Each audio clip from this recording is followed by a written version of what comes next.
Hello, and welcome to the Southern Belle channel. This is my fun game night, and this is a show I call Battle with Belle. And I am so glad y'all have tuned in tonight. We've got some fun guests scheduled. A few weeks ago, it was kind of a ladies' night and a Southern ladies' night at that. Tonight, we've got a lineup of all gentlemen. How fun is that? But of course, we'll still be picking out some contestants from the chat. And who knows, I might even pull up a moderator.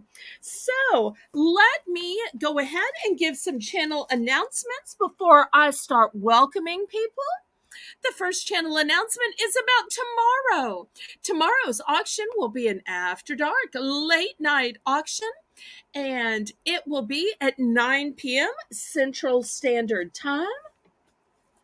And we're calling it the Mighty Mod Pick. How fun is that? And what's going to happen is I'm going to have each of my auction moderators on screen for 30 to 40 minutes, however long it takes, and they are going to show you their personal mod picks.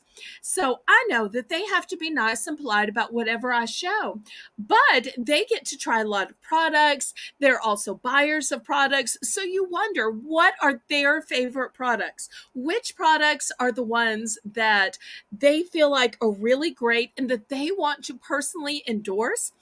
Also, it's a chance to get to know them, and they're going to tell some fun stories about what they've done with the products, where they use them, where they keep them. And some of them even have some fun upcycle stories.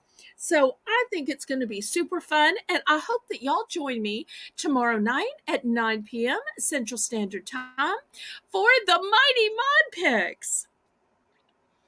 Then, of course, Wednesday, Thursday, Friday, those are my packing days, my boxing days.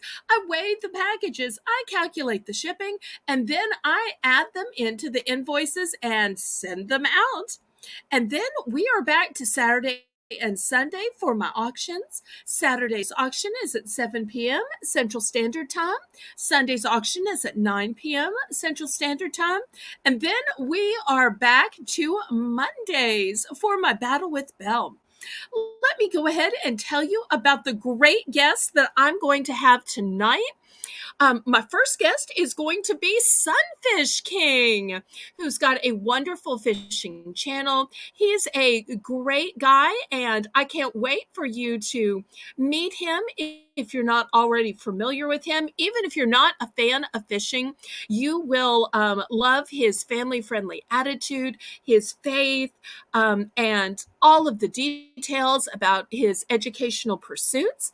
My second guest is going to be F.W. Waller, the movie reviewer and critic, lover of all old classic movies. He'll be back for a return visit. Both of these guys are on my Discord as well. If you haven't already joined my Discord, the link is in the description. If you're not familiar with Discord, Discord is another social media platform. My personal Discord channel is family friendly and G-rated. And it has a sweet Southern theme, just like my channel. So in the same way that on YouTube, you can follow as many channels as you want to. On Discord, you can follow as many channels as you want to. So therefore, if you're looking for G-rated and family friendly, that is my signature, whether it is YouTube or Discord. So let's start by welcoming some people. First, I see we have Shelby Jonesy. Thank you so much for being here. For some reason, instead of being backstage, Sunfish King is accidentally in the chat, but hopefully he can click the link and get back here real soon. We've got my moderator, Danielle Barnes, who makes my beautiful thumbnails. And I'm sure she is picking up Sunfish King's link to be able to drop it while he's playing. We have my auction moderator, Canadian girl Renee, who does such a great job of running all my auction chat. Thank you, Renee. I see we also have Erin Scott. Erin is the person that leaves the most comments on my videos. I so appreciate that. She helps me so much with the YouTube algorithm, boosting those numbers for me. So I appreciate that ever so much, Erin. Okay. So let me go ahead and explain how this game works while we're waiting for Sunfish King to click the link. So this is a game called Last Word. And the way that you play Last Word is my guest will pick all three of the categories. Once he has announced the categories, one by one, we will volley back and forth giving answers until one of three things happens. Until either one of us becomes stumped, one of us accidentally gives a duplicated answer, or until one of us gives a wrong answer. And if we are ever in a position where we can't tell if an answer is right or wrong, I have my fantastic answer checker, Lisa M. Adventure Time, whose birthday is tomorrow. Shout out to Lisa. So therefore, she will check the answer if there is any controversy, because she is blessed enough to have a cyber assistant. So if you're brand new and you've never seen the game before, here's an example. If the category were condiments, then my contestant might say mayonnaise. I might say mustard. The contestant might say soy sauce, and we would go back and forth, easy peasy. Now, I always tell my contestants, don't tell me what the categories are. And still, so far, they have all listened to me, and I have never played a game where I've known what categories they're going to have. Sometimes the categories take me a little by surprise, but they all will be G-rated and family friendly, since we're blessed enough to have some teens in the chat. But even if we didn't have teens in the chat, it would still be G-rated and family friendly. And I always tell them, pick things in your wheelhouse, in your category of expertise. That way you have answers ready, because I'm not looking to embarrass anybody. I want everybody to have a great showing, to have fun. So that's why the contestants usually end up winning. And since we are just playing for fun and bragging rights, that is mighty fine with me. Well, look who I have in the back room. Everybody give a warm Southern hospitality welcome to Sunfish King. Sunfish King, you're accidentally muted. There we go. Welcome, welcome Sorry about that. to the Southern channel. Thank you for having me. Our viewers are having a little hard time seeing your eyes. You might need to adjust your cap back just a little bit. Yeah. There we go. The angle of the camera, possibly.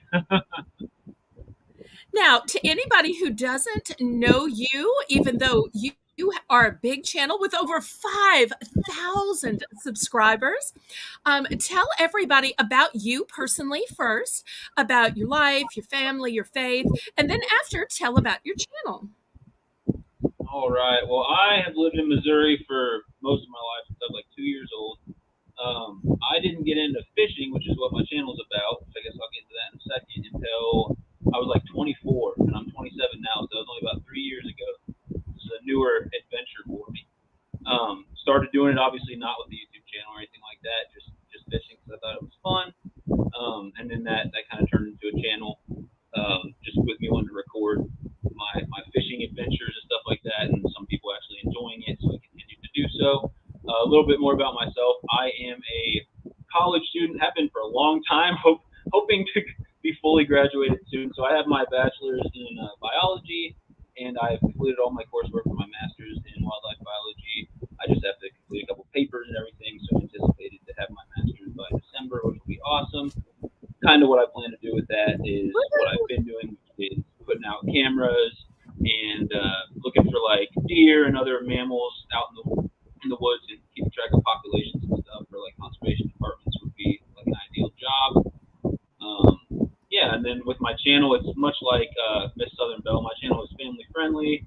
People of all ages are welcome in there, so we try to keep it family friendly in there. And I do mostly fishing and outdoor stuff, but I will do all types of different things on live stream, so like trivias and fun events like this. And I just really appreciate you having me on here, and I look forward to meeting some new people tonight. And whether I win or not, it's going to be a lot of fun. So thank you so much for having me. So So, if y'all haven't already subscribed to Sunfish King, my moderator Danielle Barnes is dropping his link. Also, we can't hear you too well. If you could speak just a little bit louder or get a little closer to your microphone, that would help. I I have also no want to idea where tell my a mic. sweet story. Okay. I also want to tell a sweet story about when I was getting started. I'm at 1,000 now, and I've been kind of stuck at 1,000 for quite a few months now.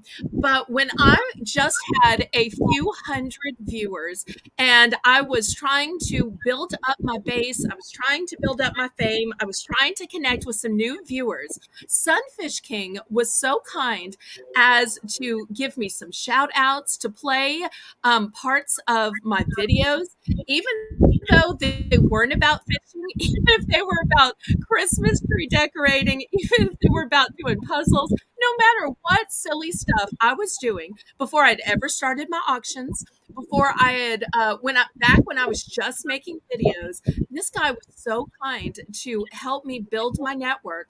And now every time I go live and I have auctions and I pay my bills from my auctions, I think that it is all possible because I was able to build a network all through nice people like Sunfish King shouting me out, showing my videos back when I didn't even have enough people to go live.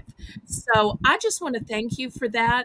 You weren't afraid of going outside your fishing community in order to spread Christian kindness and help somebody who was serious about YouTube, who wanted to make it a profession, and who truly needed your help. And for that, I am ever so grateful. Yep, happy to do it. I have a lot of awesome people who have helped me share me out and So, stuff like that too. I'm happy to do it. So. well, and now with this show, not only do I have a fun time having people over to play, most of the time the channels that I have on just have a few hundred, and this is my way of helping them grow, of shouting them out, and paying it forward like you paid it forward with me. So, what is your first category going to be tonight, Mr. Sunfish King? Oh, let's see. I had three categories that I gave to your assistant. Does it matter what order I go in? Can I just pick an order? That's fine. Okay. My first category is gonna be Pokemon.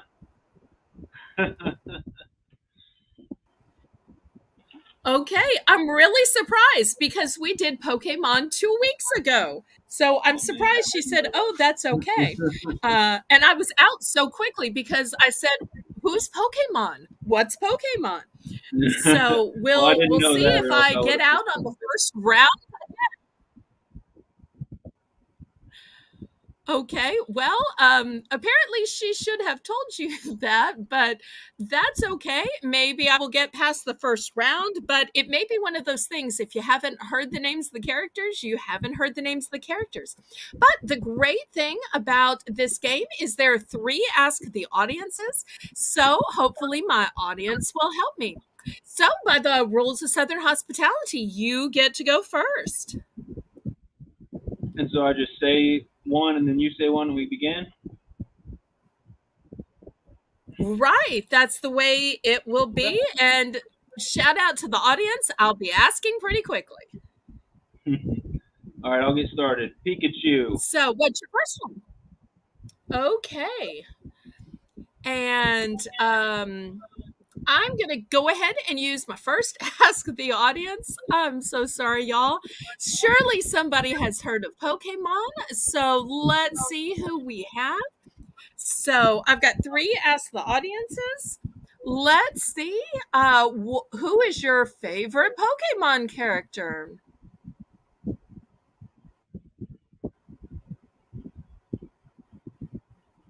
Let me give just a few minutes for lag. If y'all haven't already clicked on the Sunfish King link yet, my moderator Danielle Barnes is dropping that. Also, it's never too soon to go ahead and wish happy birthday to my moderator and answer checker, Lisa M., whose 38th birthday is tomorrow. Happy birthday.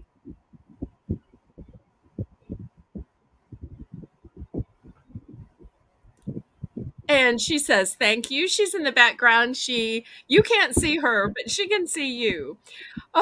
Okay. It looks like my audience might be stumped.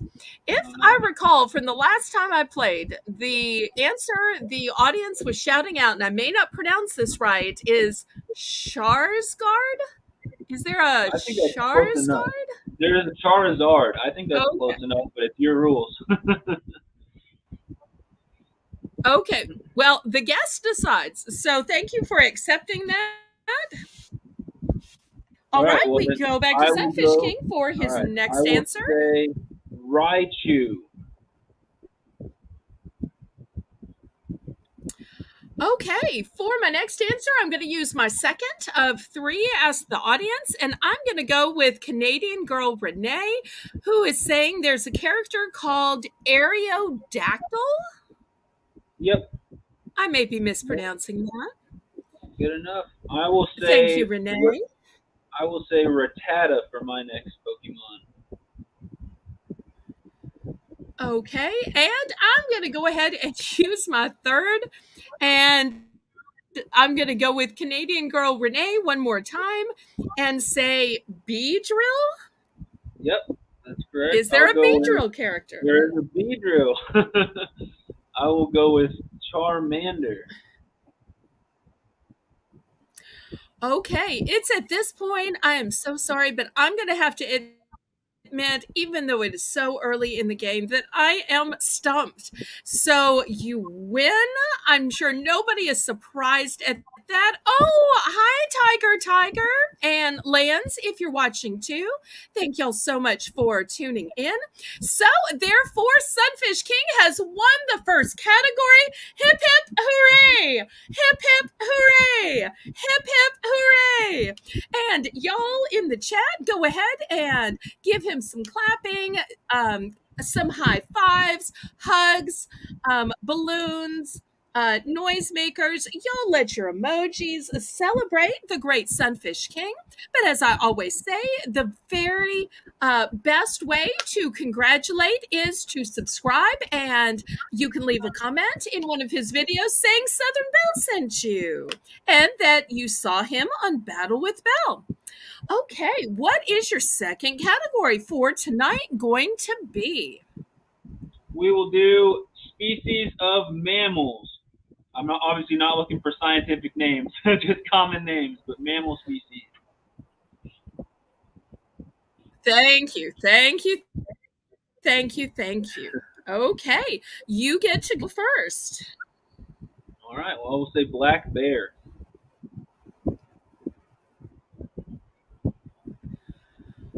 Okay, I'm going to say canine. Okay. Giraffe. Feline. Hedgehog. Bovine. Okay. A pig. Horse. A pangolin. Elephant. White-tailed deer. Rhino. Virginia opossum. A bat. Spotted skunk.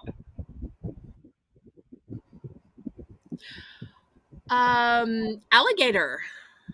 That is not a mammal. That is a reptile. Oh no! Right.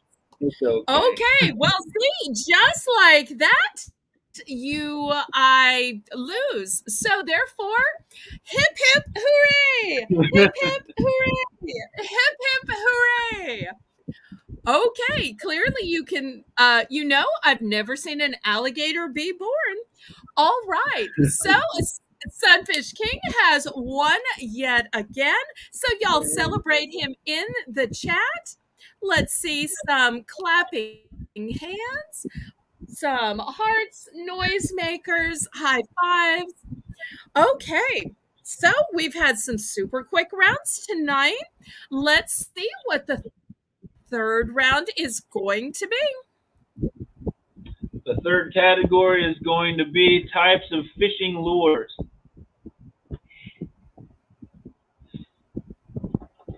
There are names for fishing lures? I'm not looking for brand names. I'm looking for the different types of fishing lures you might throw.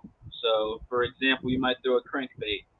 I don't want to give too many more examples and ruin the game, but like a different type of Okay. fishing. Okay. So, all right. So apparently there are names. All right. Can y'all tell I've never been fishing? All right. We're going to let Sunfish King go first, and y'all be ready when I ask the audience. All right, first one, I'm going to say a flipping jig. Okay. Um, I'm going to go ahead and ask the audience, and after that, I will have to just guess. All right, so everybody in the audience, apparently there are types of lures. So let's read a name of a type of lure. I don't think it's what it's made out of. I don't think it's what color it is, although I may use some of those when I'm down to guessing. But we're looking for a name. Okay. I guess it looks like Canadian Girl Renee and Tiger Tiger are kind of sort of saying the same thing, even though they have it spelled differently. Is there a lure called a Yahoo or Yeehaw? I have no idea. We might need to ask, not that I've heard of, but we might need to ask somebody for that one. I don't know. Hopefully, for your sake, there is somewhere. Okay, I will bring on Lisa M. Hello. Adventure Time, my answer checker. Lisa, I need some Hi, help. Is there a lure that is called Yahoo or Yeehaw? Alexa. Is there a lure called a Yahoo? From PissFSportFishing.com. Pisces Yahoo did well later in the week to catch and release an almost 200 pounds blue marlin out at the 95 spot on a tiger stripe lure, along with 2 dorados of about 10 pounds and 7 yellowfin of about 8 to 12 pounds each. So I don't. some guy with the last name Yahoo caught a fish on a tiger stripe lure. The lure was some tiger stripe lure, but they didn't say what it was. Oh, there goes my light. Sorry about that. So already, once again, I have given a incorrect answer. So that means I think in the fastest time ever, Sunfish King has won 3 back-to-back categories. So I say hip hip hooray! Hip hip hooray! Hip hip hooray! And that just shows if you follow the instructions of pick categories in your field of expertise, especially when your field of expertise is so different than mine.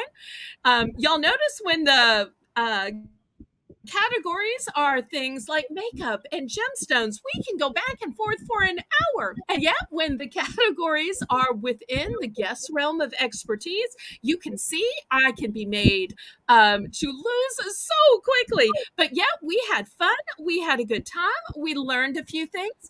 And Sunfish King, thank you, thank you, thank you for being on. I so much appreciate your time. And I also appreciate all of the help and the shout outs that you've given me along the way in order to build my channel up to 1,000 in less than my first year.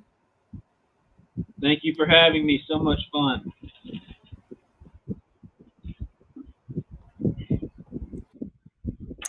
Okay, well, hopefully someday you will grant me a rematch and perhaps I can hold on a little bit longer.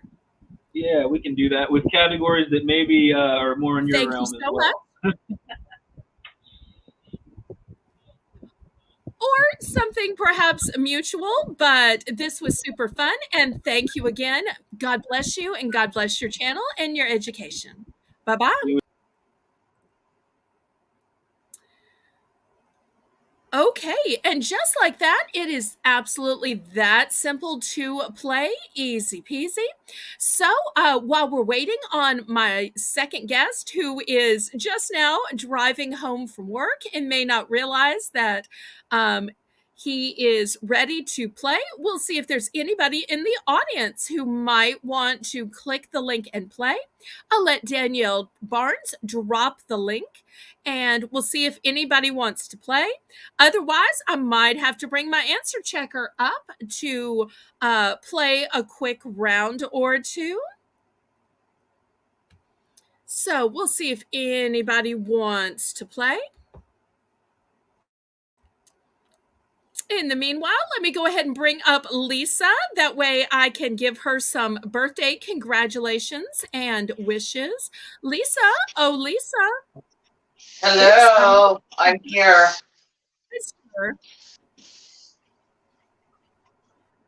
Oops. Okay, my apologies, Lisa. Sorry.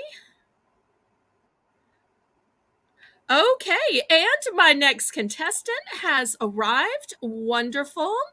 Welcome in. Hello. Thank you ever so much for coming back to be a return contestant. Tonight is like guys' night here on the Southern Belle channel. First with a Sunfish King, and now here we are with another wonderful Southern gentleman, Ian Waller of the F.W. Waller movie channel. Ian, first tell us about you personally, and then after tell us about your wonderful YouTube channel, please. My YouTube channel is FW Waller, and I make videos about movies and entertainment media and storytelling in all its forms. I talk about movies, comic books, animations, gaming, all kinds of stuff. I'm currently working on a sort of video essay type analysis video talking about like the filmmaking and cinematography techniques and the score choices for the original Terminator, very first one from the 80s. Exciting. Yes, Thank very you much so much for being here after a hard day at work. So, what will your first category tonight be? And if y'all haven't already subscribed to the FW Waller YouTube channel, Danielle Barnes is dropping the link. Go ahead and subscribe to him and connect with his over 3,000 subscribers. I think for the first one, I'm going to go with film composers. Hopefully, that's not too difficult of a subject. Okay, we will see. We'll go ahead and start it out with you with the rules of Southern hospitality. So, who are you starting with? Just to be clear, we do understand what a film composer is, right?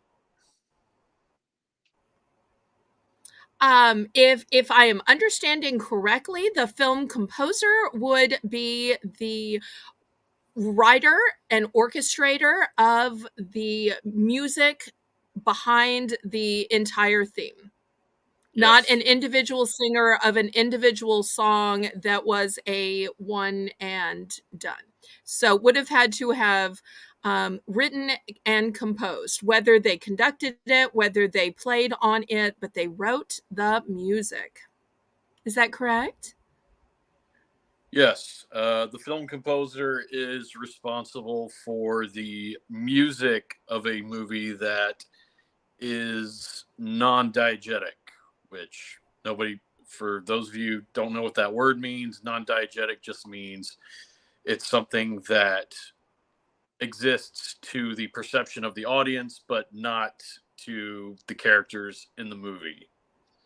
Like a film score is non-diegetic, meaning that the characters in the movie cannot hear the score of the film. That's basically kind of what a film score is. Yes.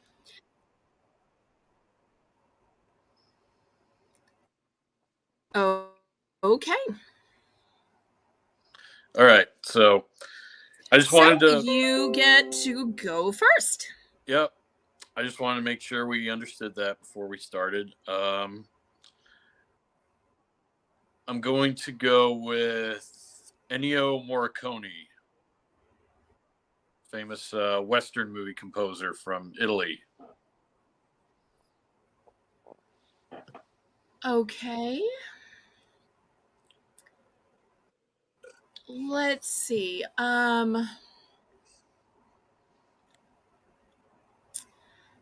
How about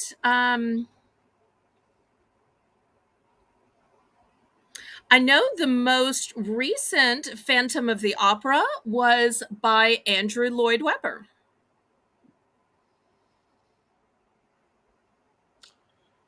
I don't think Andrew Lloyd Webber is a movie music I believe composer. he composed all. Okay. Maybe I need some clarification. If all of the songs were written by the same composer and it was an adaptation of a musical, does that not make him also the composer? I mean, he's still got I'm paid sorry. the copyrights for all. So I when I said like film composers, Maybe I I'm meant doing like, this wrong. No. I wasn't too clear at the start. It's okay. Basically, I mean like original. So I guess I also scores. couldn't then say, oh, okay. Original scores, meaning like original music that is made for the movie, not something that's Oh, okay. adapted I'm from sorry. like There've an been older so version. many Broadway shows that have had adaptations. I misunderstood. Yeah, that's okay. That's all right. I think I'm not sure, but maybe Andrew Lloyd Webber might have composed the music for one version of Phantom of the Opera. So I'm gonna count that. Well, he also composed the music for Cats, and for I believe several other movies. We can check with Lisa M. Adventure Time if we need to. No, actually, I think I got Andrew Lloyd Webber confused with someone else. So yeah, I think you're right about that. Okay. My next choice is going to be Jerry Goldsmith. Okay. I believe John Williams also composed some for the screen, didn't he? Yes. He's composed some of the most iconic and most memorable film music in all of existence. From Star Wars, Jaws, Indiana Jones, E.T., Jurassic Park, Home Alone, Harry Potter, lots and lots and lots of iconic film soundtracks that he's responsible for. Absolutely.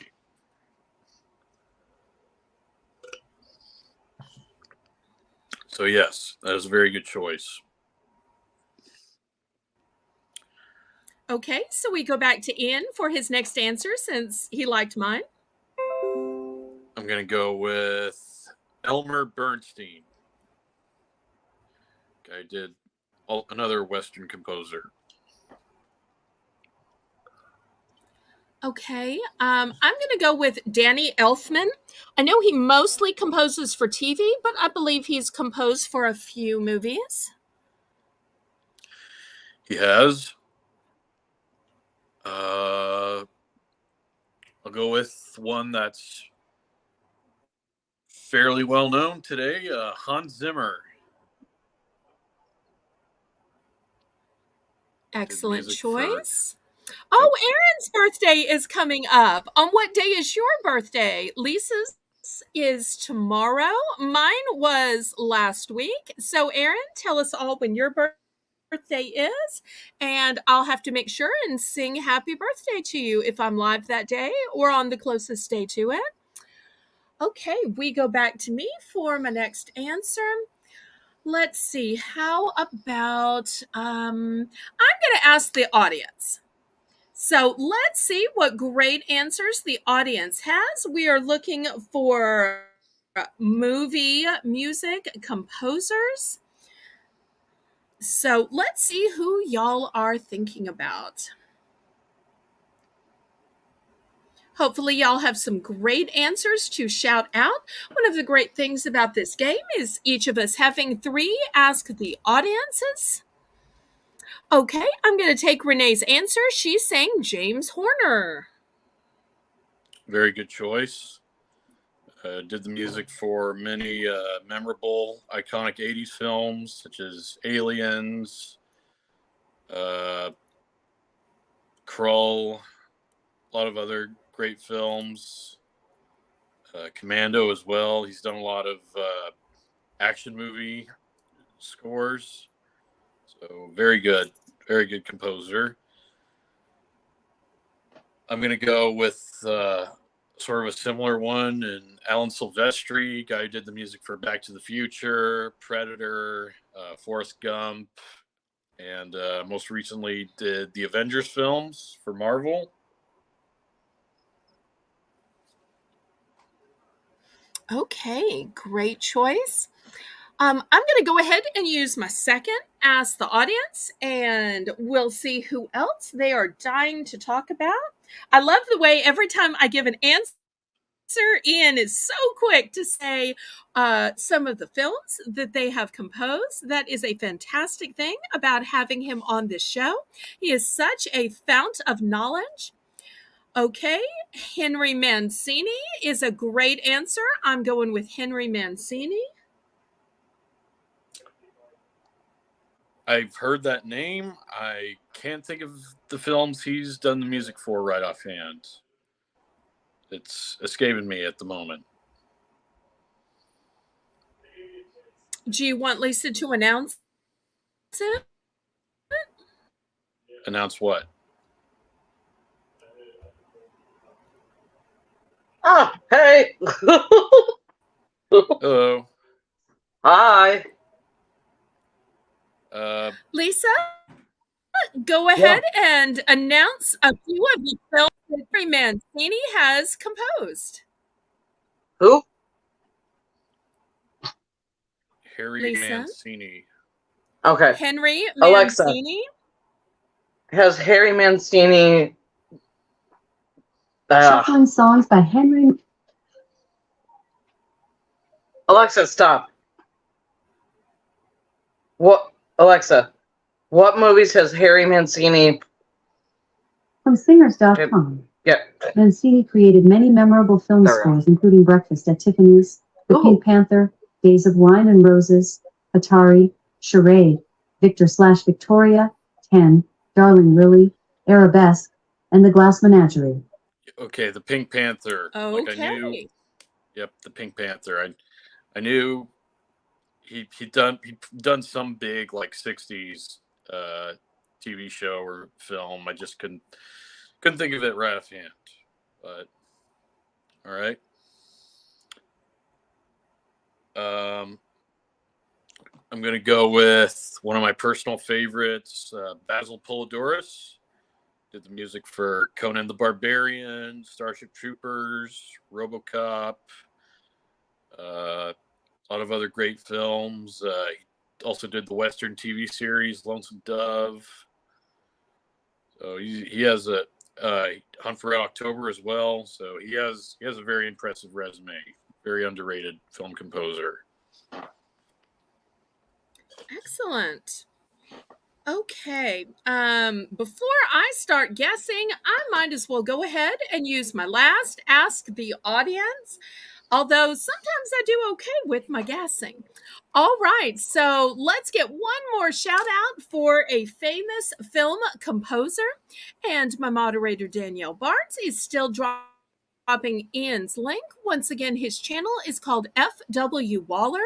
Not only does he have recorded videos taking you through classic films, which he points out amazing details that you might have not noticed in terms of acting, directing, design, editing, and the music behind them. But he also has live questions and answer sessions like he did this last Saturday that are not to be missed, where he will answer kindly and with great specificity all of your burning questions about films, about comic books, and characterization and writing.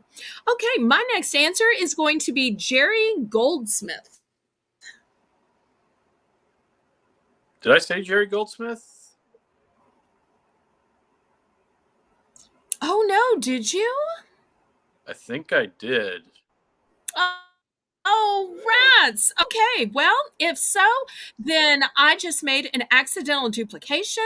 So I never even got a chance to guess Leonard Bernstein, to guess Lynn Manuel Miranda, and all the other guesses. I was dying to find out if I was right or wrong, but I was cut short accidentally by a duplication, and that is one of the three things that can sink you. So, because of that, I lose. Ian wins. So I say, hip hip hooray! Hip hip hooray! Hip hip hooray! Everybody in the chat, go ahead and celebrate. Ian, let's see some clapping, some high fives, some hearts, balloons, noisemakers. Woohoo! Also, I want to Right. welcome one of my previous contestants, Native Wild Man. Native Wild Man, we need to rebook you. So make sure and let the moderators know when you're available. I'm hoping it's next Monday because I have an opening next Monday if you're available. If not, let us know when we can rebook you. You had such a great performance. I got to tell a quick story about Native Wild Man. The last time he was on, Ian, he picked not only great categories, but one of his categories was gemstones and minerals. And every time he named one, or even I named one, he has such a collection that he would grab it off the shelf, hold it in front of the camera, and we got to see it. He was that prepared and chose a category that was that ideal. It was Wow.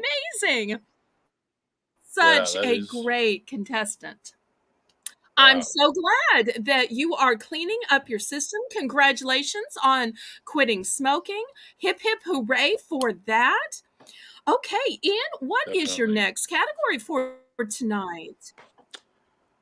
My next category is prehistoric animals. Okay. And by the rules of Southern hospitality, you get to go first, my friend. I'm gonna go with a. I'm gonna go with the Titanoboa.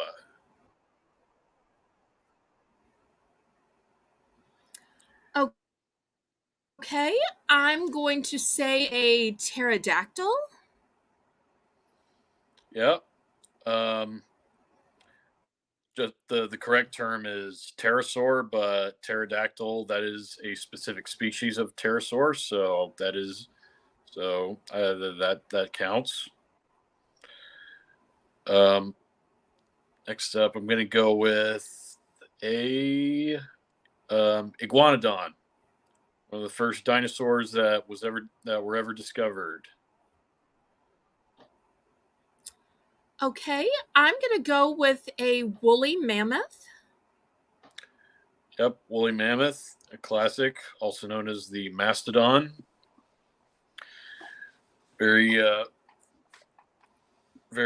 impressive older mammal, ancient mammal. Gonna go with the Paraceratherium, which is basically like this gigantic, hulking, sort of anteater-looking thing. Ooh. How about a triceratops? Triceratops, very good choice. I will go with Allosaurus. It's one of my personal favorite dinosaurs. Okay. And why is it one of your personal favorites, may I ask? When I was a kid, I remember seeing a documentary about a specimen of Allosaurus skeleton that had an incredibly horrific, just adversity and pain-filled life. That in spite of all of those things, he just kept fighting on until the very, very end. And like his skeleton just had all kinds of like deformities. He had like a swollen toe. He had like some broken claws and stuff. Like he had just been through a really, really tough life, but he endured. And I loved that. That really connected with me. So I think ever since then, like Allosaurus has kind of been my favorite dinosaur.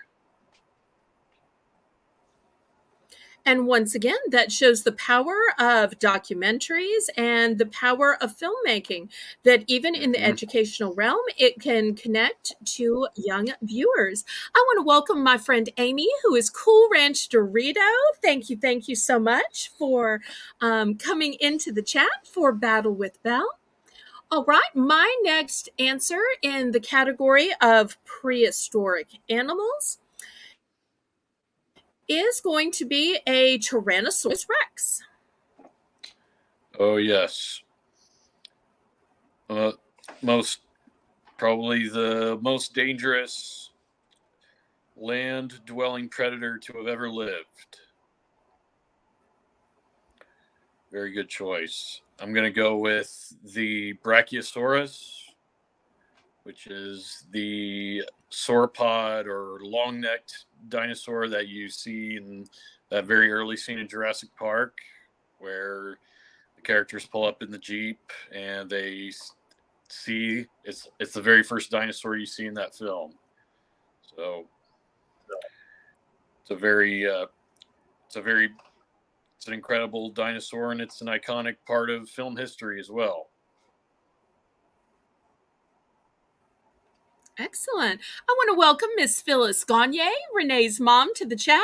I love that by having a G-rated, family-friendly show, that it's the kind of show that mothers and daughters can watch together, husbands and wives, and that always makes me happy when families are able to watch together. So hi, Miss Phyllis. All right, for my next answer, I'm going to the chat. So, y'all shout out your favorite prehistoric animals, the ones that you've been screaming to yourself, why aren't they saying this one? Why aren't they saying this one? Okay, I'm going to go with Renee's answer of a Brontosaurus. Brontosaurus, very good choice. Also known as Apatosaurus, one of the most well-known sauropods or long necks out there. Very iconic, very memorable dinosaur.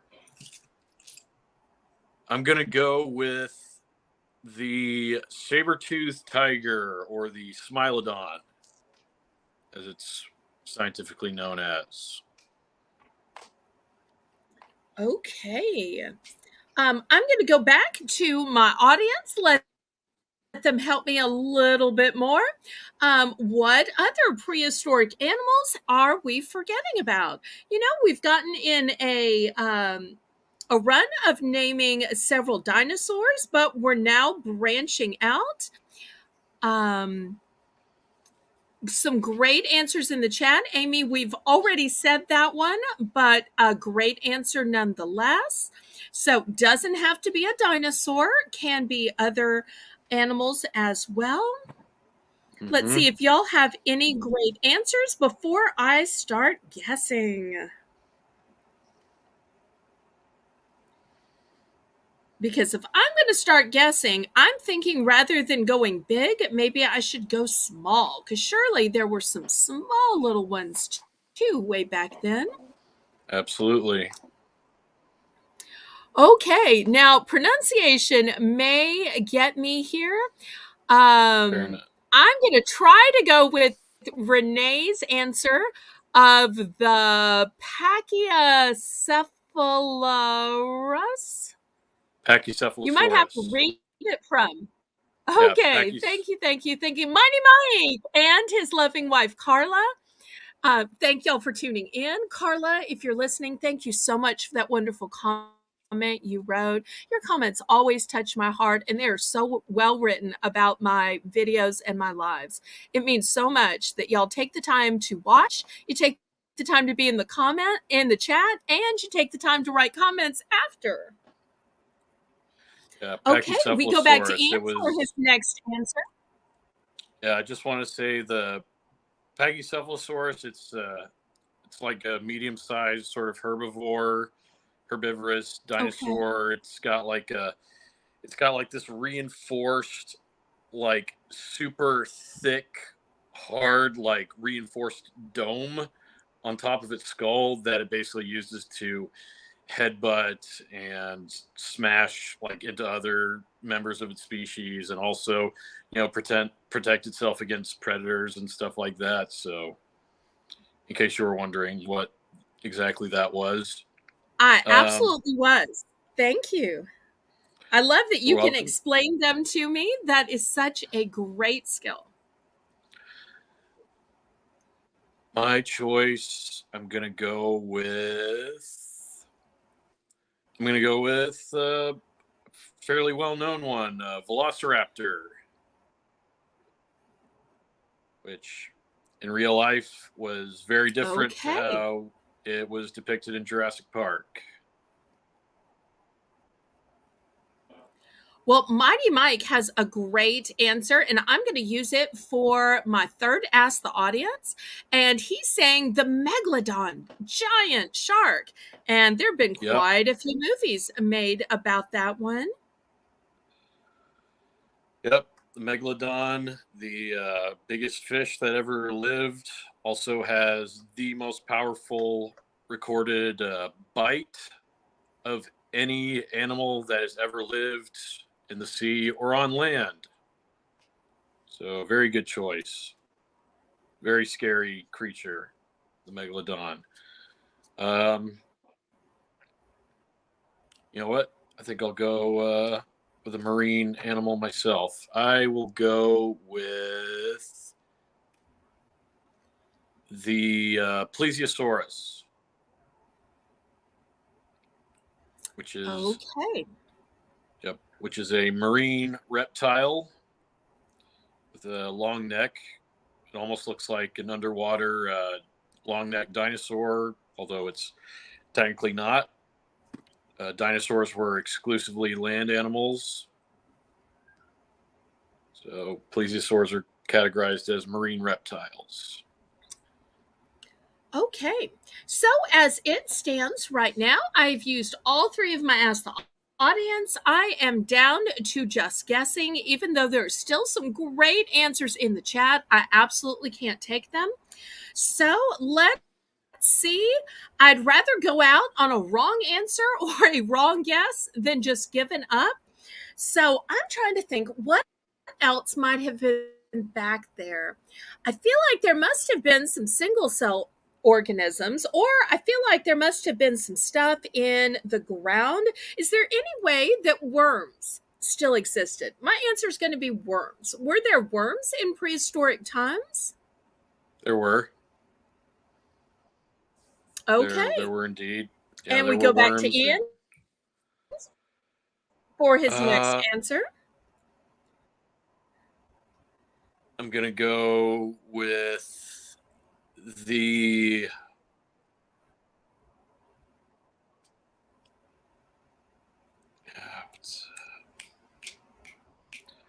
Carnotaurus, which is a predatory dinosaur with bull horns on top of its head. Hence the name, which means meat-eating bull.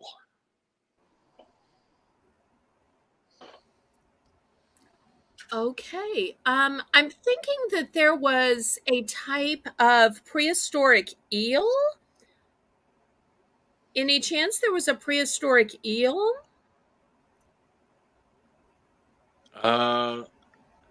Yes. Yeah, there were prehistoric eels. So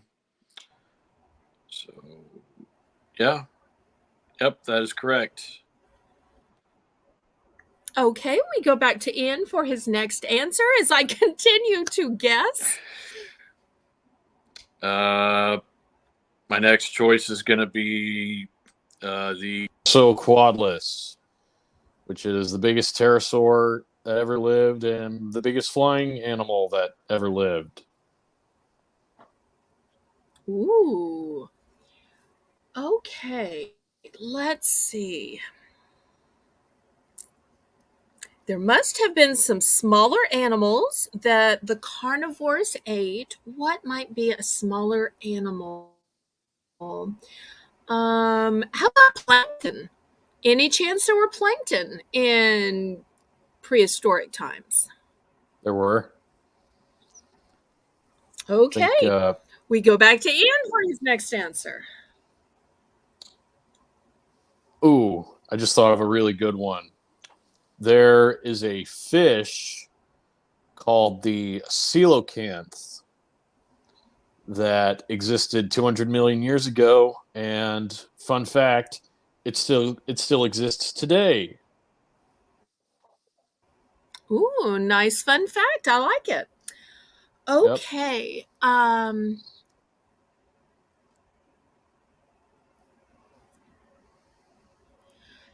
Let's see. How about let's go with some single-celled organisms. How about an amoeba? Could an amoeba have existed in prehistoric times? Um,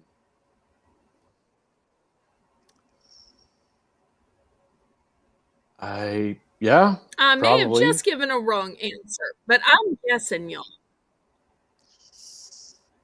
If Um, it's a wrong answer, it's okay to say that to me, honey. That's not going to hurt my feelings because at some point my guesses are going to become wrong. So there is no shame in saying, Belle, not this time. Sorry, you got that one wrong, honey. yeah, I think single-celled organisms back then were probably, I think they were probably as different as the animal life was back then. So yeah, I don't think an amoeba is really gonna. I don't think that's really. Yeah, I wouldn't consider that an acceptable answer. Okay, so I got a wrong answer, but before we celebrate Ian, I do have to ask. There was one other answer I was debating whether it was right or wrong. If I had said dodo bird instead, would that have also been a wrong answer? I'm thinking it No, would it have been wouldn't. wrong either way. But were there dodo birds back then before they became extinct? Yes, yeah, there were dodo. There were dodo birds. So, should have gone with the other answer. That's the great thing about this game. You can always ask and know if you went with the right answer or the wrong answer. Well, either way, let's celebrate Ian with a little hip hip hooray! Hip hip hooray! Hip hip hooray! Let's see some clapping, some high five, some hearts, some revelry, trumpets of praise. And the very best way to praise him is to follow his fabulous movie channel, FW Waller. You'll see the link is being dropped by my moderator, Danielle Barnes. And if you like classic movies, this man will be your heart's delight. He will call so many details that you might not have noticed. Items in the background, the direction, the editing, the swirls of music that make your favorite films your favorites for reasons you might not have ever noticed. So we go back to Ian for his third category of the night. I may need to get some suggestions from the chat because I thought of two categories today. That's super fun.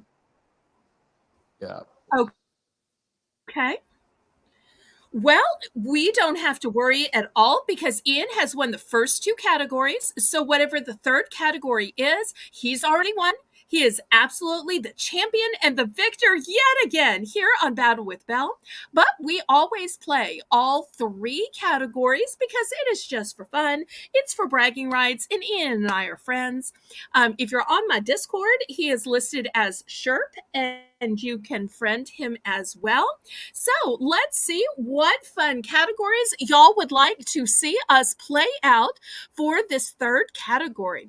Y'all just flood the chat with all kinds of fun categories, and Ian will pick one that he thinks would be super fun. So just go ahead and list as many as you can. List them fast, list them furiously. List different categories, not just the same ones. So let's see. We're seeing Conan the Barbarian. We're seeing Elvis. We're seeing 80s rock. Y'all keep uploading. Give him, 10, 12, 15 ones to pick from. That way he can find things. Fish. That would have been a good category for Sunfish King earlier tonight. Keep on uploading. So... You know what? Let's go with fish. 60s rock and roll. Keep in mind, Ian's only 30, y'all. So y'all keep going way, way, way before he was born. I mean, I enjoy a lot of older media, so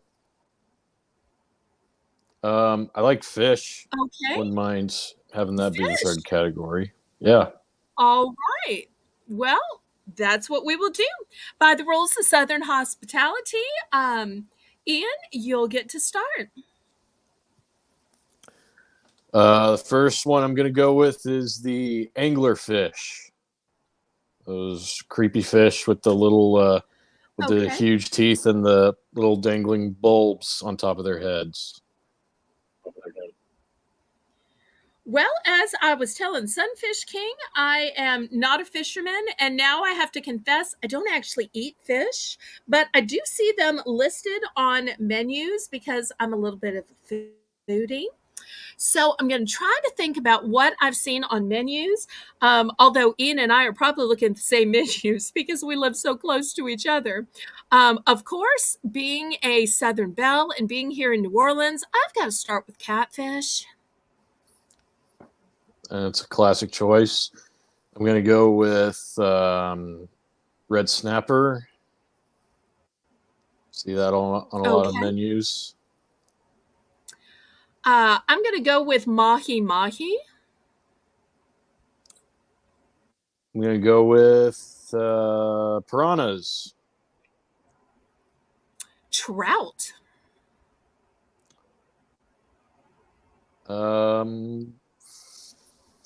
A mako shark.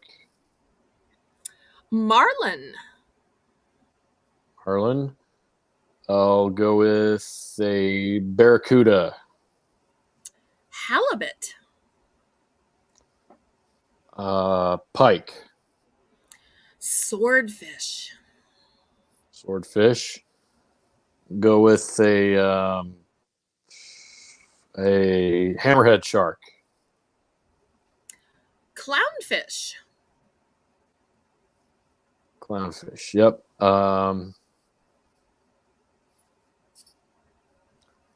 Go with a nurse shark. Goldfish.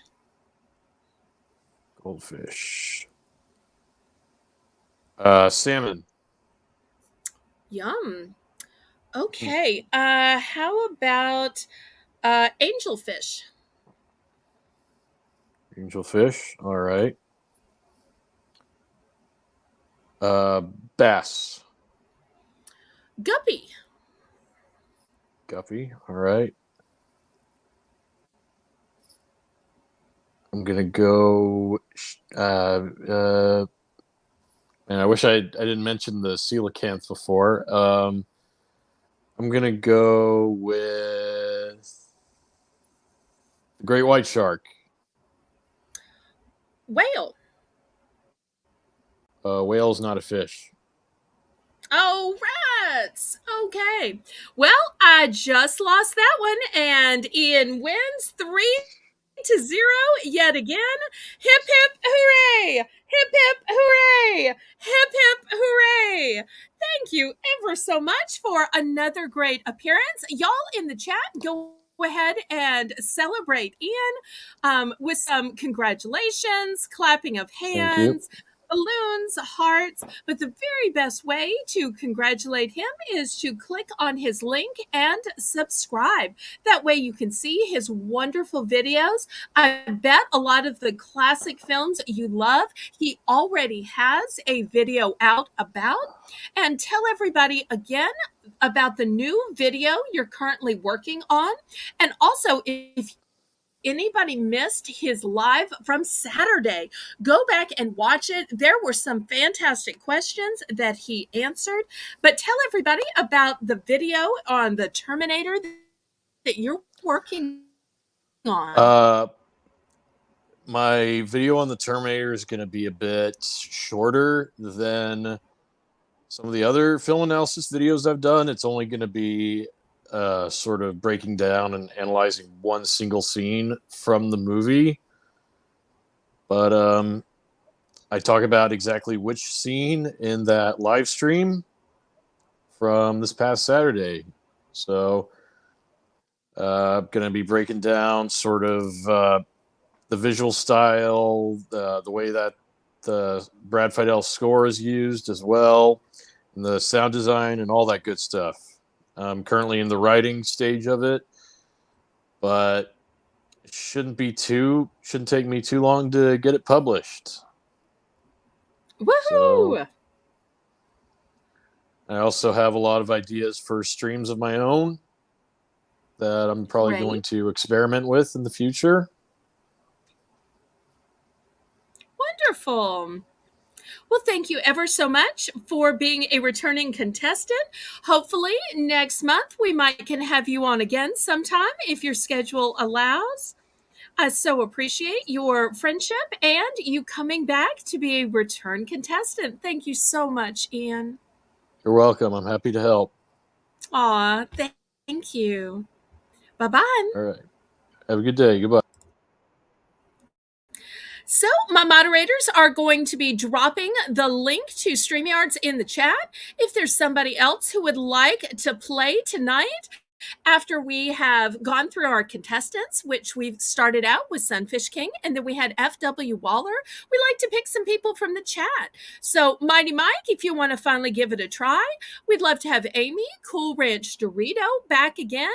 Anybody that's willing, y'all go ahead and click the link that Danielle is dropping in the chat. Oh, wait, is Danielle still here? Maybe I can somehow drop it. Let me see.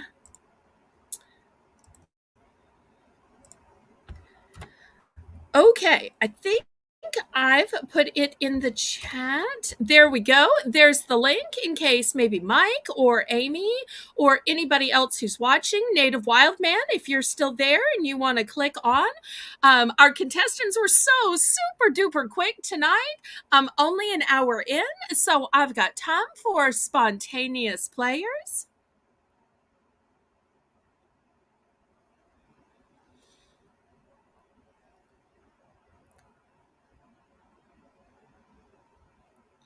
So, Mike, you think it over. Amy, you think it over. While y'all are thinking it over, I'm going to bring Lisa on the screen real quick here because tomorrow is her birthday. Happy birthday, Lisa. Thank you. Lisa, why don't you go ahead and tell everybody about tomorrow? Because we've got something special going on the Southern Belle channel tomorrow, don't we? We have an auction tomorrow on my birthday. Yay. And I'll be there. And what is tomorrow's auction called? That Mighty Mod Picks. Such a dark. Mighty Mod Picks. And how is Mighty Mod Picks gonna work? Well, we all got a list of items that us mods selected, and we're gonna be showing them and telling about them and endorsing them, and yeah, and talking about them and why we like them. So yeah, I'll probably be at the end. And And just in case there's anybody that can't tune in for the auction tomorrow, since it is a late night, after dark auction that begins at 9 p.m., while we're waiting to see if maybe Mighty Mike or Cool Ranch Dorito might want to click the StreamYard and play.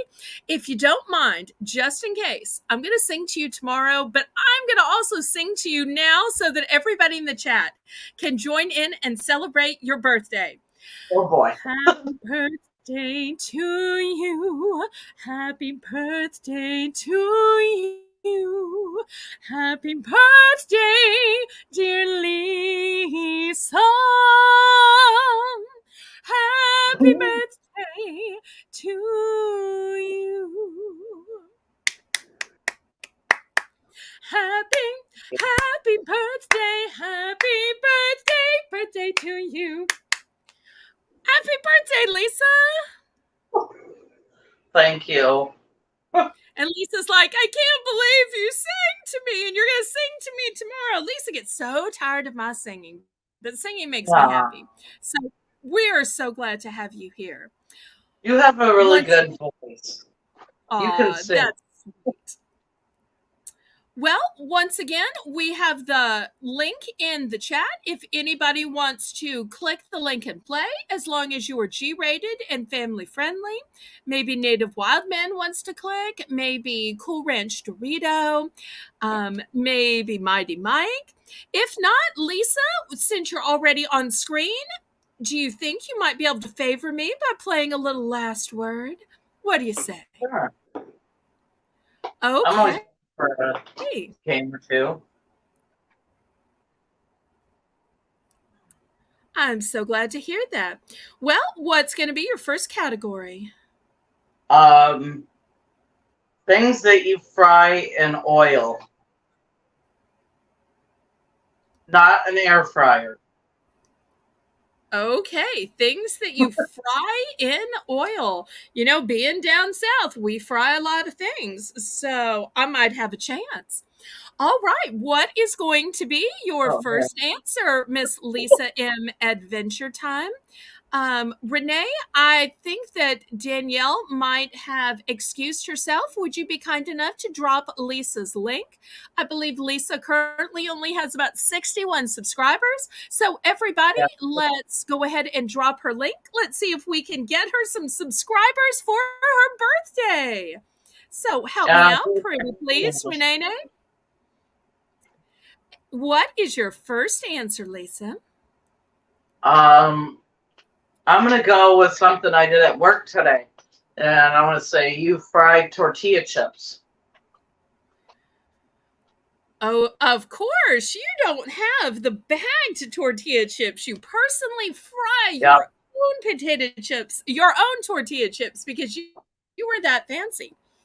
Okay, well, if you're saying tortilla chips, then I'm going to say you fry potatoes to make potato chips. Well, you can fry potatoes and make lots of different potato dishes. So I will just say potatoes in general, regardless of whether they end up being chips or hash browns or whatnot. I'm going to say fried Twinkies. I've heard of that on menus, but I've never tried it. I have had those at Renaissance festivals. I've had those at Six Flags Over Texas, and they are delicious. Okay, everybody, the link for Lisa M. Adventure Time is in the chat. She is G-rated and family friendly.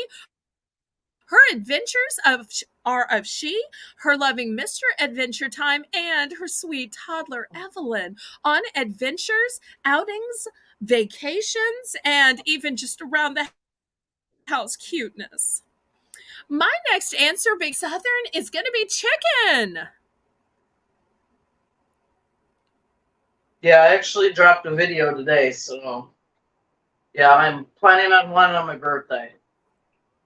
So, Oh, sorry. Renee says she just watched it. Just watched it. Thank you, Renee, for watching Lisa's video.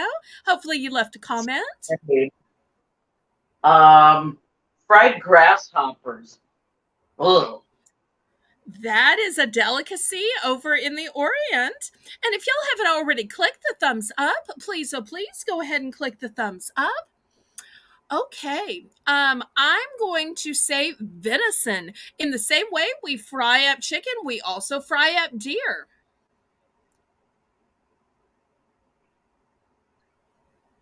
Fried. They're called elephant ears at the fair or at our cherry festival, but it's a big, basically fried round in the shape of like an elephant's actual ear, but it's on fried, basically fried dough. So my answer is elephant ear. Native Wildman says that grasshoppers are yummy. Ugh.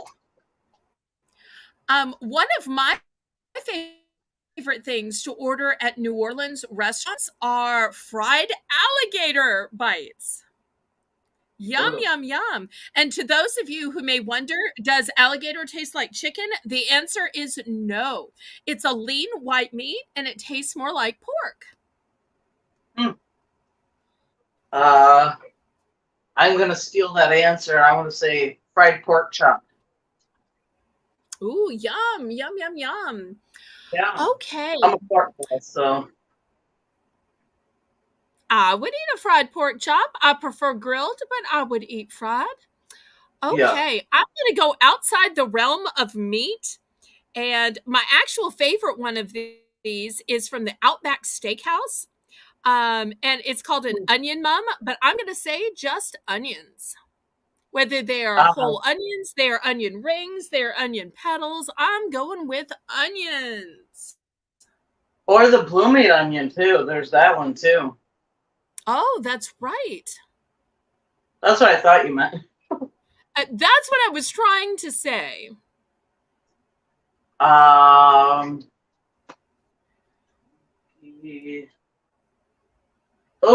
this is really good. If you haven't tried it, you gotta. A fried brownie. I did not know that existed, but I would be willing to try it. Where does one get a fried brownie, Miss Lisa?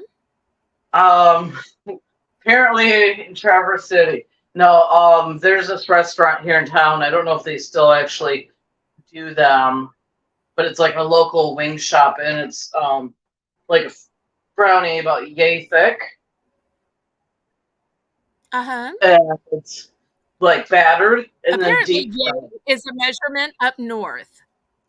We don't measure things in yays down south, but I believe yay is the measurement up north. And they drizzle some chocolate on top. Oh my goodness. Yum. I'm always in for a drizzle, whether it's of chocolate or hot fudge or caramel, butterscotch. I'm all about the drizzle. Yeah. Okay. Being Southern, my next answer has got to be fried green tomatoes. Not a tomato girl. Well, fried green tomatoes are way different than the red tomatoes. They have a crispness to them, and they're a little bit tart. They're crunchy. Huh. Especially with a little aioli on the top.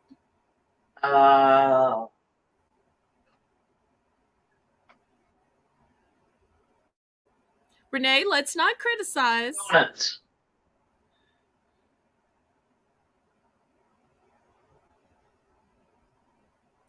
I'm sorry. I think I'm buffering. Did you give your answer, Lisa? Yeah, I said donuts. Oh, okay. Good answer. For my next answer, I'm going to go with fried mushrooms. I don't know. I didn't think of that one.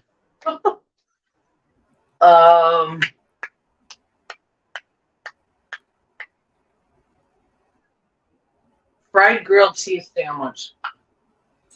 Or and Native Wildman is saying, And Native Wild Man is saying, I don't like tomatoes, but the fried green. So he's on the same wavelength. He also doesn't like tomatoes, but the fried green tomatoes he does like. So if you ever come down south, you might need to open your mind to the fried green tomatoes. Now, what was your answer? I totally forgot what it was. Oh, it was the grilled cheese sandwich, correct? Oh, yeah. Fried grilled cheese, yeah. Okay. Well, something similar, a little different, en français, is croque monsieur. And it's similar, but it has ham on it. Oh, okay. I was like, I didn't know what that was until he said it. I'm gonna Basically a fried go with ham and cheese.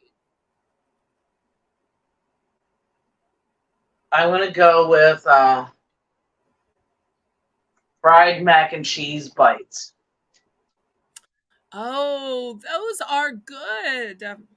Yeah. Comfort Yes. food also.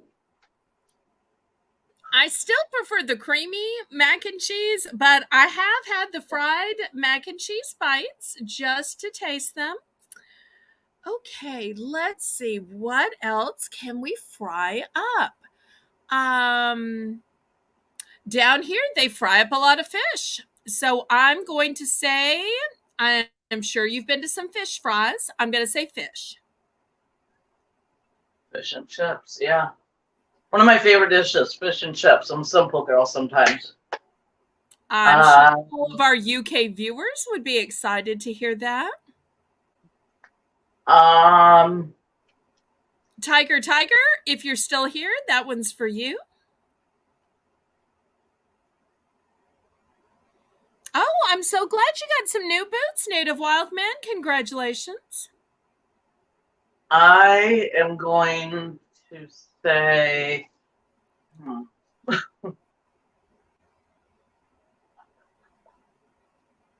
I'm going to ask the audience. I can't think of any, so maybe y'all can help. Okay, so everybody in the audience, this is your chance to participate. We are looking for some delicious, wonderful food items that have not already been said Yes. that you fry up in oil. Renee, Google grasshopper. You don't have them up there? Oh, great. I forgot Canada. Oh, My good bad. answers are rolling in now. Ooh, okay. I'm going to go with Canadian Renee because she's the star of the Ask the Audience one. So I'm going to say deep fried Mars bars or Snicker bar here. Well, we'll say deep fried any candy bar. That way we don't have to name individual ones. Any deep fried candy bar. Okay, Yeah, I'm deep going fried. to go with bacon. I'm going with bacon. Oh my goodness, why did I not think of that? And fry bacon. I'm going to go with hamburgers. Okay. Something surprising that we fry down south is bologna, which up north they may say bologna, but we'll fry up bologna and make fried bologna sandwiches. Bologna. Ba,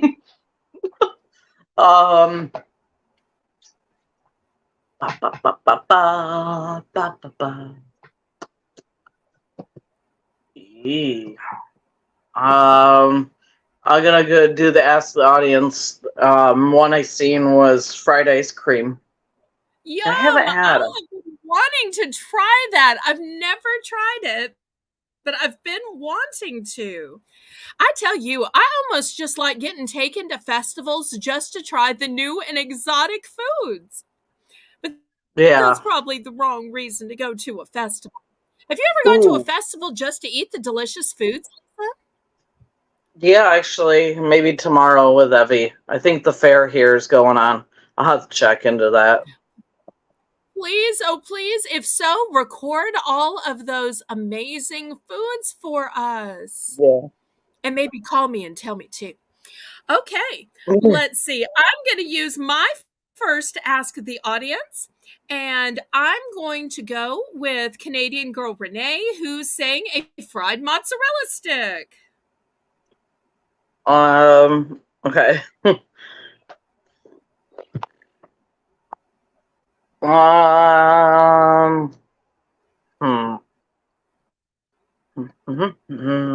You still have a few Ask the Audience left. Yeah, I have one.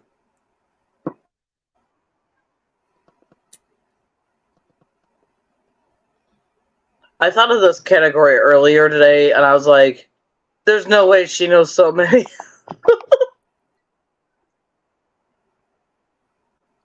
Lisa, you seem to have a little bit of a glare in the middle of your screen.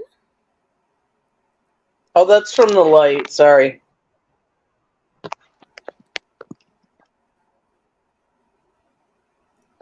Thank you.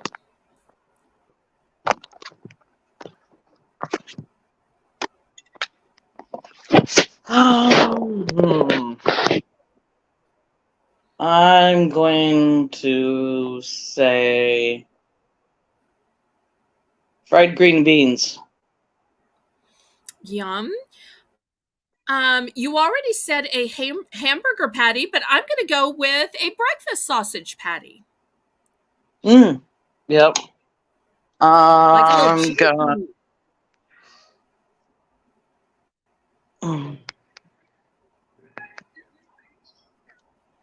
I'm going to go with.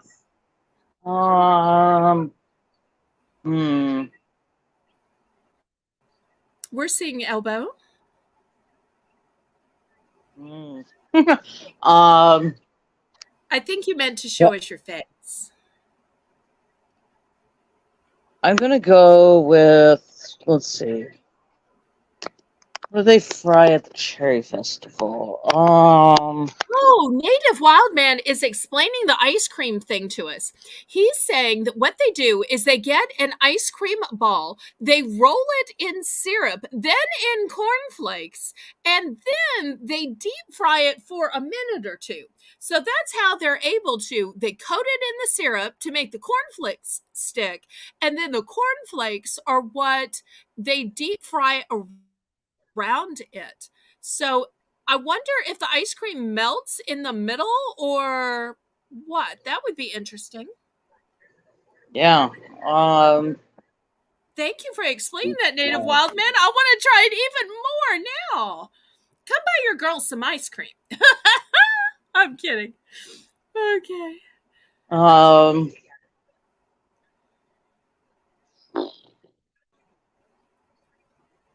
I'm going to go with. Lisa, we're seeing Chin. You might need to set your camera up on something, sweetheart. I'm actually charging my phone right now, so it doesn't die. Oh, it doesn't melt, he says. There we go. Great angle. Thank you, Lisa. And we go back to Lisa for her next answer. If you're not already subscribed to her channel, Canadian girl Renee is going to keep dropping her link. So let's help Lisa by giving her the best birthday gift of all, some extra subscribers. Fried. Oh, what is that called? It's fried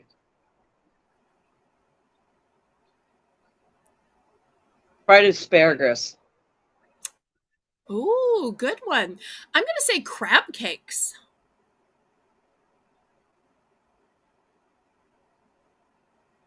Salmon patties. Tuna patties. What did you say? You said salmon patties, so I said tuna patties. Ew, tuna. Hmm. Hey, I'm not a fish eater either, so. Hi, Connie Wilton. Welcome, welcome. Lisa, Connie's here. Hi, Connie.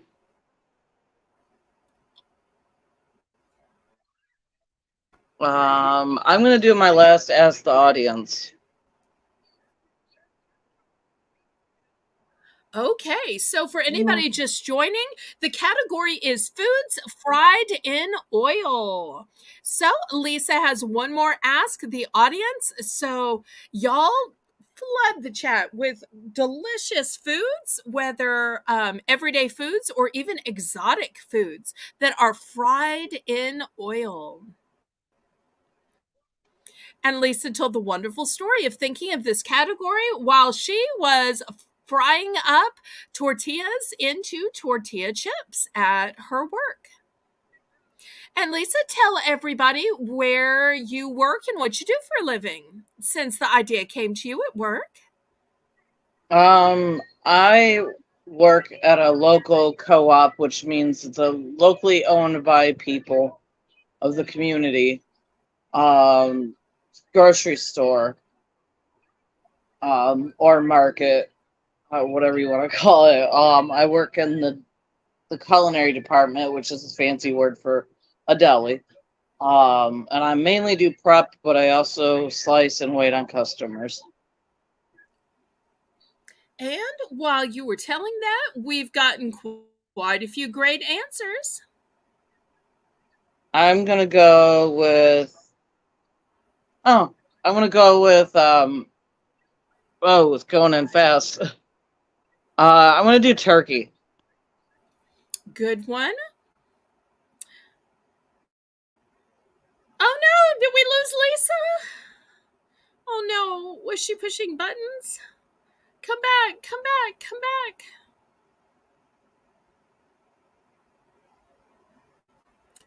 Oh no. Okay, let's get Lisa Sorry. back. Sorry. Okay, I right before we lost you, you said fried turkey, which is how down south we usually eat turkey. Is they immerse turkeys in these huge oil fryers. Okay. I'm going to use my second ask the audience, and I'm going to go with Renee's answer of egg. I like a fried egg in the morning, maybe with a little bacon.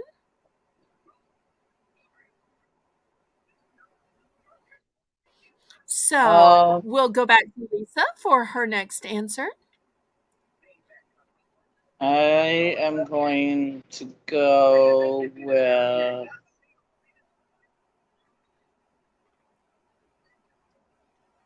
squash. Good one. I hope you will accept my next answer. You may say it's too localized, but it is a fabulous breakfast, dessert, or just snack called beignets, which are these square pastries, and they are fried until they're light as air and puffed.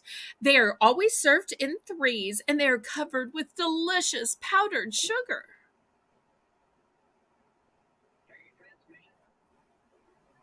They are called beignets. Will you accept that as an answer? Yeah. I'm gonna go with zucchini. Good one. I believe over in the Caribbean, they fry up plantains. Is that a correct answer, or do we need to check with your assistant? I'll take it. Okay, Cauliflower. good one. I'm going to use my next Ask the Audience, and let's see what great answers we have. So many great ones. Ooh, I'm going to go with Native Wildman who says corn. You know, just the other day I was telling Lisa about this great Mexican corn dish called elote, where they fry up the corn, they add all of these herbs, and then they top it with cheese. Yum, yum, yum. Um,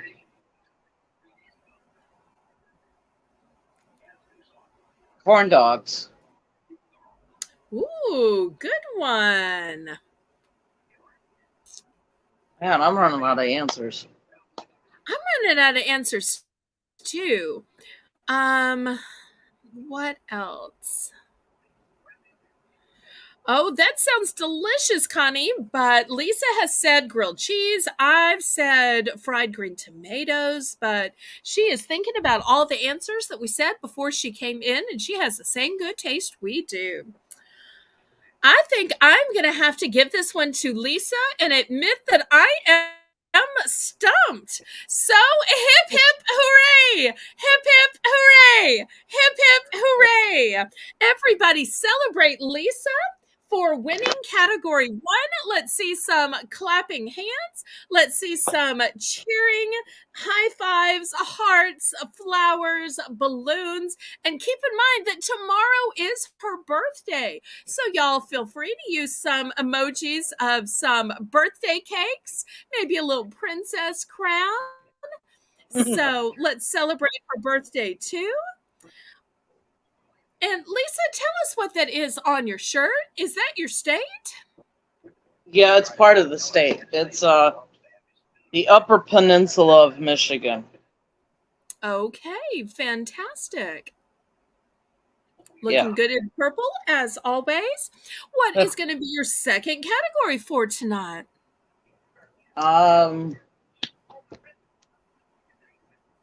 Trees.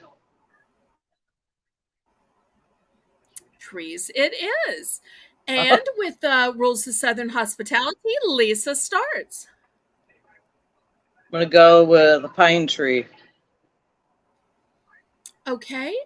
I'm going to say a fir. F-I-R, fir. Okay. An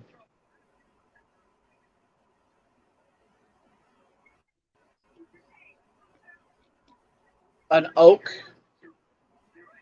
I'll say balsam.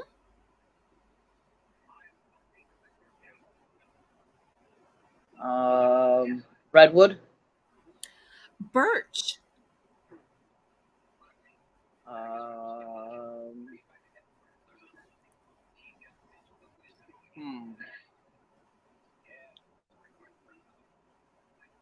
Palm tree.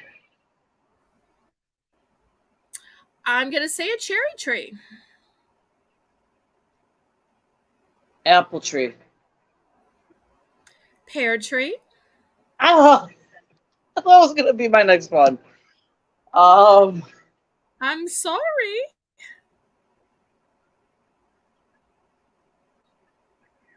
Berries of bush.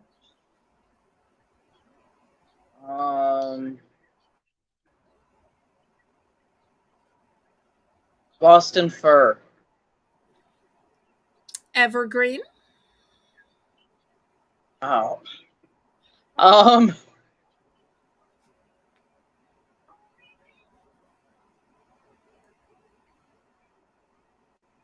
Wow. I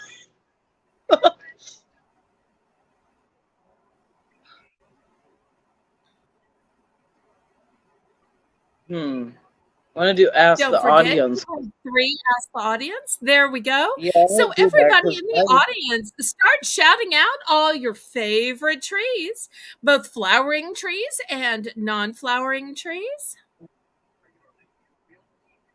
Oh no, I think I was wrong already. Native Wildman is letting me know that an evergreen is a pine. So I already had an accidental duplication. So that means that Lisa wins. So let's all celebrate Lisa in the chat. Hip hip hooray! Hip hip hooray! Hip hip hooray! Congratulations to Lisa. I didn't even get a chance to say magnolia or weeping willow or cypress. So many trees. God, evergreen is a pine. Well, I am learning. It's a good thing he was in the chat. Otherwise, we might not have ever known. Okay, Lisa, what is your third category for tonight? It might be a quick show.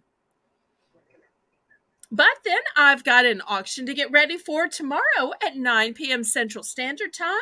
And I'm going to have 4 different co-hosts I'm going to have my managing moderator, Karen, back from bed rest. I'll have Canadian girl Renee. I'll have Amy, who's your diver, and I'll have Lisa as my 4 co-hosts. Each have picked 30 to 40 minutes of products that they want to talk about and endorse, and we're going to sell duplicates. So tomorrow's auction should be super duper fun. What is your third and final category for tonight's show, Lisa?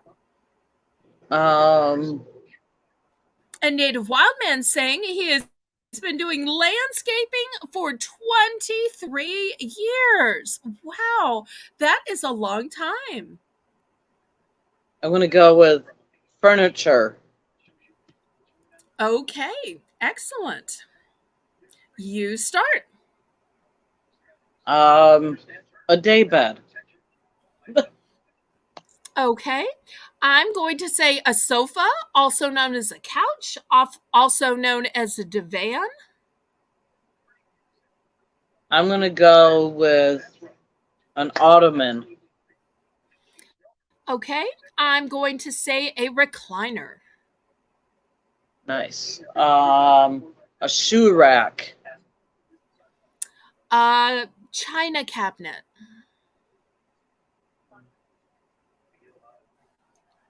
A dresser.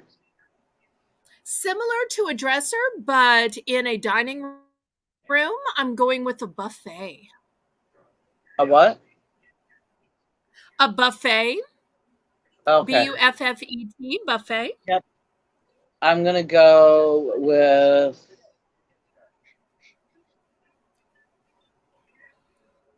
a crib.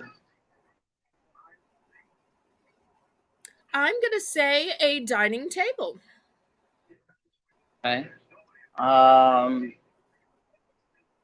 A changing table for a baby. Okay, I'm going to say a bookshelf.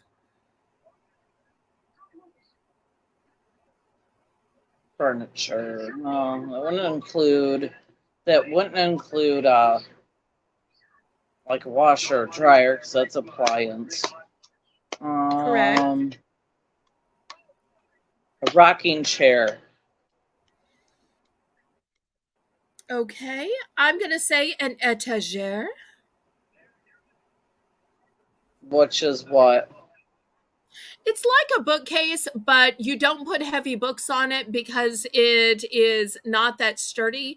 You put decorative objects on it that you show off for just decor.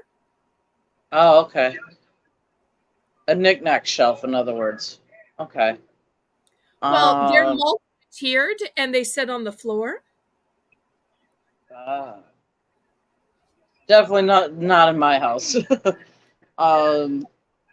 Dining room chairs.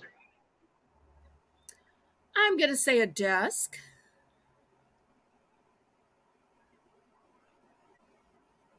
Sure. Ha, ha, ha, ha, ha. A end table. I'm going to say a pedestal.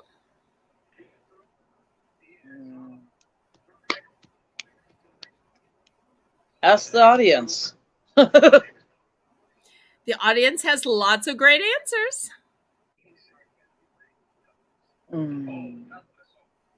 Did say an end stand, so I think nightstand would be a little too close. I'm gonna say a bed. Good answer.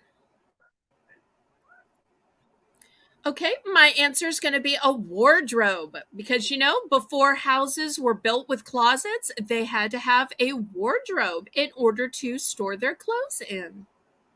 Okay, so I'm going to kind of piggyback that and say a closet. No, wait a minute. No. No, I retract that. Take it back. I forgot we were talking about furniture.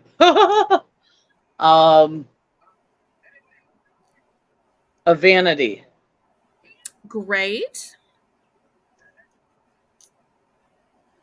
I'm going to use my first Ask the Audience, and Connie has so many great ideas.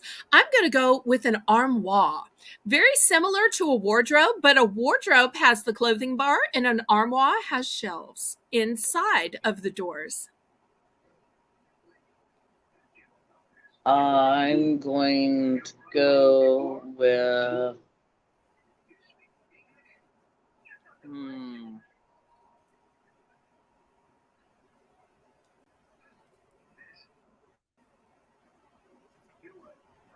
Second, ask the audience.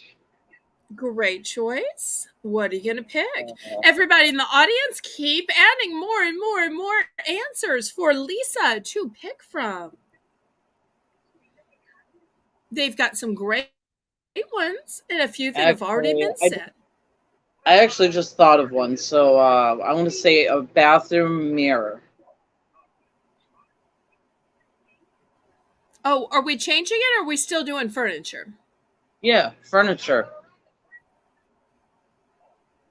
Is that not considered furniture? Well, I mean, it doesn't stand on the floor, but if you say it's furniture, it's furniture. Okay. My next answer, I'm gonna go for an ask the audience. I'm gonna take Connie Wilton's answer of a coffee table.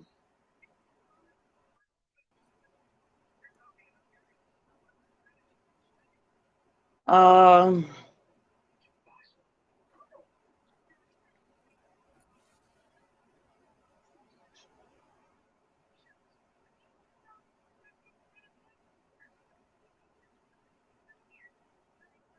I am going to go. And for anybody just joining, make sure you go ahead and follow Lisa on her channel with her family adventures.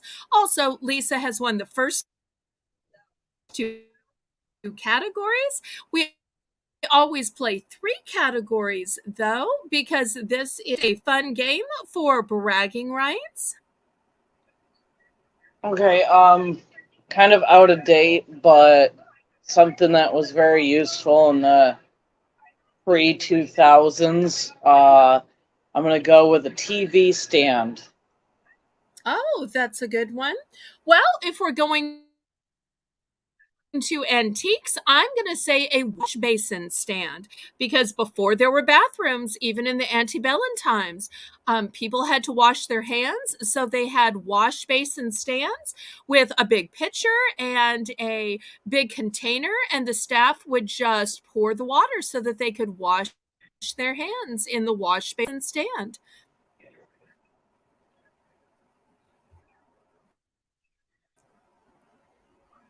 I'm gonna go with a desk.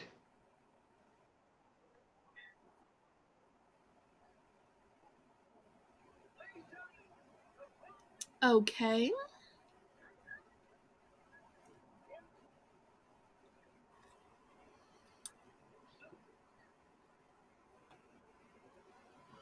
Let's see, what else have we not said yet? I'm going to go back to the 1950s when TV was invented. People started wanting to eat in front of their TVs, so they would have a little TV tray that they would eat their TV dinners on.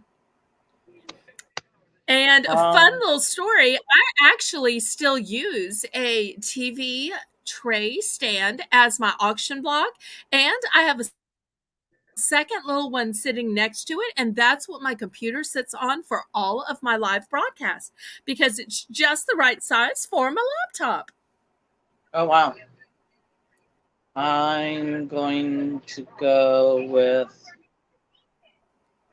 a little. It might be a little controversial, but As long some as people it's don't think it's G-rated and furniture. family friendly. Some people don't think it's furniture, but some people do. I'm one of them that says, it could go either way. And I'm going to say a beanbag chair. Okay, that's a good answer.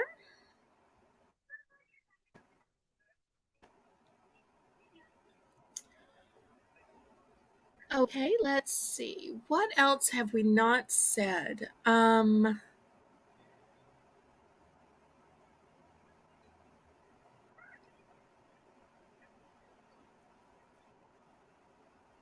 How about, oh, let me use my third Ask the Audience. I've still got one more Ask the Audience left. So, everybody in the audience, y'all shout out whatever furniture has not been said yet.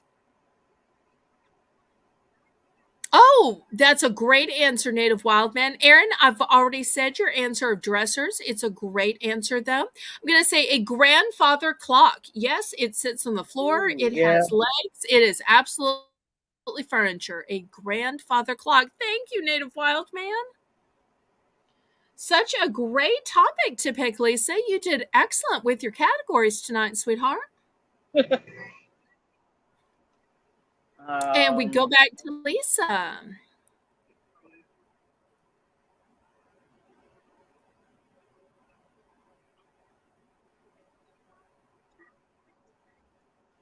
Um,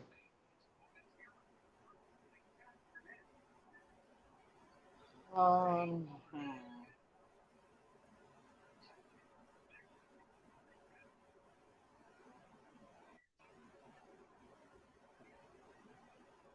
Oh, your grandmother had one. That's amazing, Native Wildman. I seem to think that Miss Phyllis also has one. I'm not sure if she's still in the chat.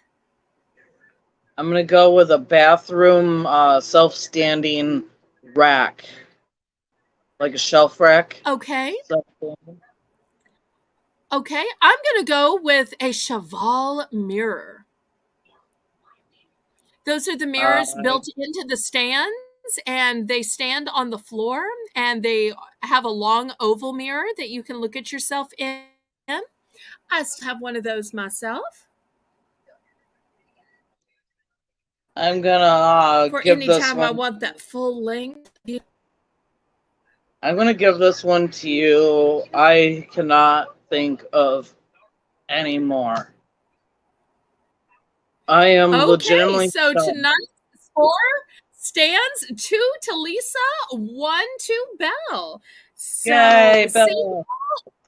well, thank you. Thank you so much. And I appreciate you ever so much for coming on my game show. And I want to remind everybody that tomorrow is Lisa's birthday.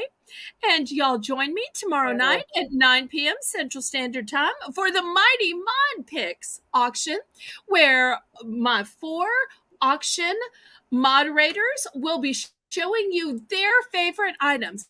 Yes, they have to be nice about whatever I'm selling, but you wonder what it is that they have bought and loved, the things that they really want to tell you about, and they're going to tell you where they put it and when they used it and when they wore it or what they did with it. Some of it they've even upcycled.